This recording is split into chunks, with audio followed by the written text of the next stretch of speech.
Sports for You London boxing news from the capital city with Adam Booth. We've just had the press conference to announce the London leg of Andy Lee versus Billy Joe Saunders. Give us an idea into the difficulty of the logistics and the planning behind the showdown. I wouldn't say there's any difficulty. There's a venue. We're based in the UK. It's just an hour's flight away. There's been no difficulties at all, actually. So securing the venue, everything just went swimmingly. The agreement with Frank. You always have to. There are always contracts to negotiate, points to talk through. But in terms of ones that I've done in the past, I wouldn't say this one felt particularly difficult. Right. And did you envisage that at all in the lead up to this, or did you think it'd be a sort of bit of cat and mouse? I don't really think about it. If you think about how difficult things are going to be sometimes, you waste a bit of energy. You just get on with it, do it. But we agreed all the main material terms pretty much in one phone call, so it then just became about all the little points around it. Wow, and we just briefly touched on it in the press conference there, the strength of the undercard and the fact that you like to have, Katie Taylor on, and Andy's quite, insistent on that. Do you think that will come? If it can happen, it will happen. Yeah. If there's a way of making it happen, I will make sure it does. Right.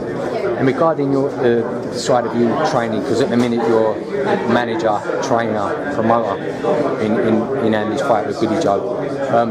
How difficult? I know you're a strong man, you're a wise man, but how difficult is it to juggle those things? It's not my first time doing this. I've done it before, and in doing it before, I learned where my energies need to go, and I also have a great team around me with John Hill and Amina Clark, who know all the elements involved. So when I wake up in the morning, I don't have to think about seating plans or ticketing or press conferences or publicity stuff. It's kind of, majority of it's done for me by them in everything that we've learned. So I can wake up in the morning purely and solely just thinking about technique, what we're going to work on, and getting down to the gym and doing it.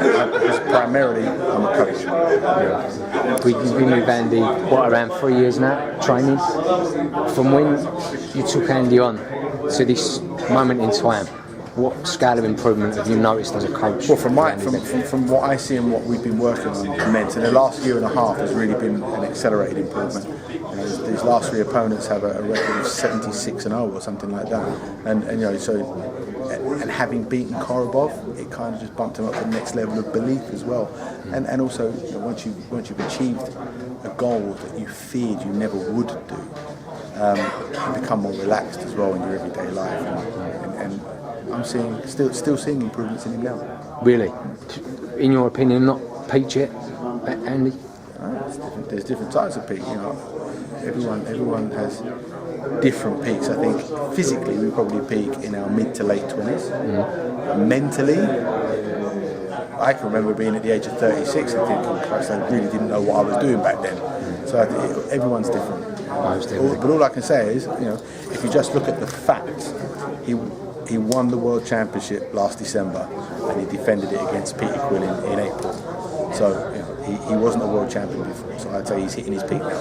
Most definitely. And just touch on it with Andy there. So nice of obviously primarily to be in Ireland, but to start ticket prices at €30 and giving everyone a chance. Not outpricing the market is a fantastic token towards the Irish people. That's something we needed to make sure was the case, that for Limerick and the region, it's a one-off event. It's a once-in-a-generation event, and so for people to say I was there because my dad took me and I was only 8 years old, you make it doable for that type of reason. And so we consciously made sure that we covered that. Fantastic achievement. Regarding the fight itself, you just spoke with Andy there. You sat down, you knew this fight was coming. Bill stepped aside, paid to do so. Have you set in your mind what you need to do to take Billy Joe Saunders out of the equation on that night? Yes. And that's that. So, well, I know you're going to divulge, but yeah, of course. But there's no.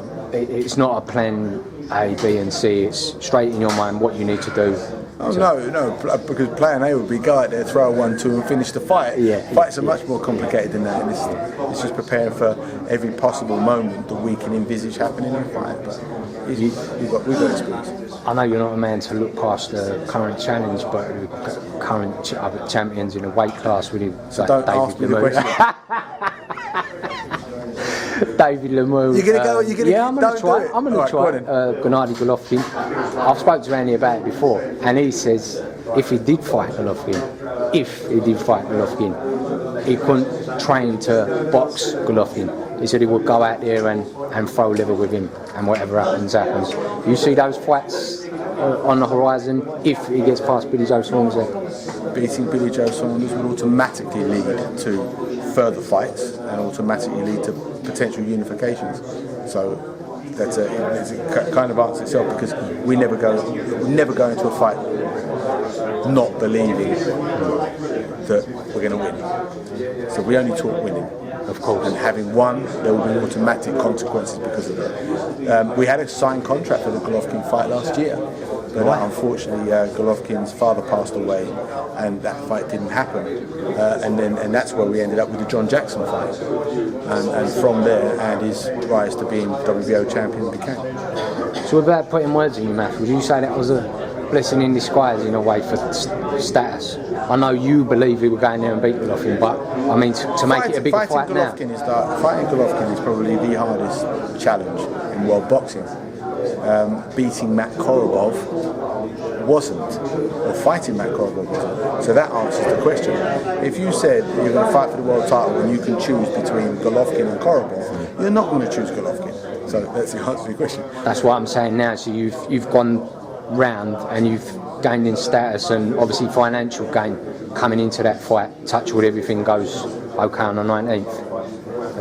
Again, you don't give nothing away, Adam Boo. Thank you for your time. Much appreciated. Cheers.